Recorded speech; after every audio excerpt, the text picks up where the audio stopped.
மதுரை. மஞ்சு by எடுத்துட்டு எங்க போறீங்க? அதாவது மஞ்சு பை எடுத்துட்டு லாஸ்டா பொண்ணு பார்க்க போனது. அதுக்கப்புறம் இப்பதான் வந்து கல்யாணம் ஆகி மஞ்சு பை தூக்கின்னு போறேன். எங்க வீட்டுக்கு அந்த மாதிரி தெரியலையே. நான் எடுத்துன்னு வரல, எங்க அப்பா அம்மா எடுத்துன்னு வந்திருப்பாங்க. மஞ்சு பை எடுத்துக்கிட்டு தான் நாங்க ஒரு அதில் தான் ஜாதகத்தை மட்டும் போட்டுன்னு வரலாம். அதுக்குன்னா பெரிய பையன் எடுத்துன்னு வர முடியும்.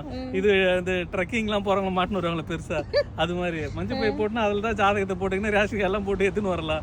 அட்ரஸ் கேட்டாங்க காமிச்சு. இந்த மஞ்சு பை பாக்குறப்ப எனக்கு என்ன ஞாபகம் வருதுன்னா, நம்ம இந்த கல்யாணத்துக்குலாம் போனா மஞ்சள் பை கொடுப்பாங்க. தேங்காய்லாம் போட்டு வெத்தலை பாக்கெல்லாம் போட்டு நிஜாம் பாக்கெல்லாம் போட்டு அதை எடுத்தாந்து அந்த தேங்காவெல்லாம் போட்டு தேங்காய் ஒரு சில பேர் சட்னி வைப்பாங்க. வெத்தலை பாக்கு பெரியவங்களுக்கு வயசானவங்களுக்கு கொடுப்பாங்க. இந்த மஞ்சள் பை எடுத்து வச்சுட்டு அதுல தான் நான் முதல்ல ஸ்கூலுக்குலாம் போறப்போ ஒரு ஸ்லேடு போட்டுட்டு ஒரு பல்சத்தை போட்டு என்கிட்ட கொடுப்பாங்க. மஞ்சள் பையில தான் கொஞ்சம் நல்லா பெரிய பையா கொடுப்பாங்க.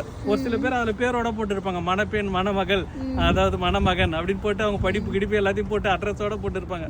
எங்க போனாலும் அவங்க வீட்டு கல்யாணத்து பையா இது இது சுமங்கலி சில்க்ஸ்ன்னு இருக்கு.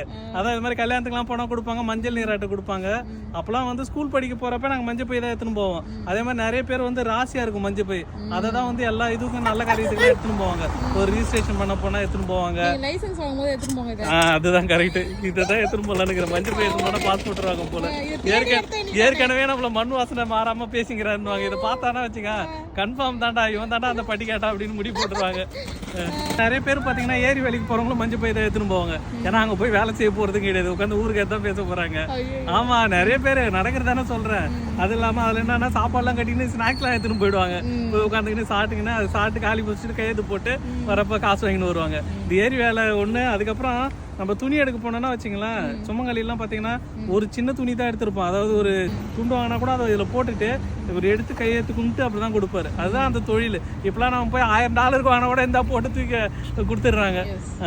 அந்த இதுவெல்லாம் இருக்கு மாதிரி. இதுதான் அண்ணாச்சி கடைக்கு நம்மளுக்கும் உள்ள டிஃப்ரெண்ட். அதாவது மஞ்சள் பை வந்து நிறைய பேருக்கு வந்து அட்டாச்மெண்ட்டாக இருக்கும். அதை வீட்டில் வந்து அரிசி இல்லாமல் கூட இருப்பாங்க, மஞ்சள் பை இல்லாமல் இருக்க மாட்டாங்க.